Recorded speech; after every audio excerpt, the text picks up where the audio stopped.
加入1大匙的生抽、盐、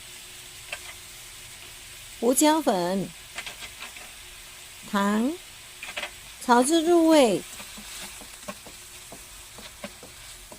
加入少许的黑酱油上色。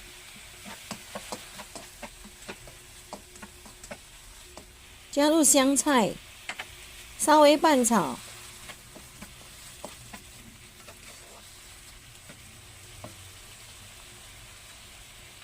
最后加入1大匙的薏米粉水，这样呢能够使到鸡肉丁比较粘稠。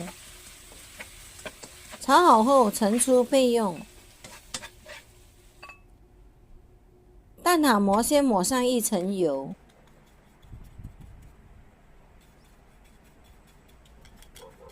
把浸泡好的沙谷米先加入1大匙在底部，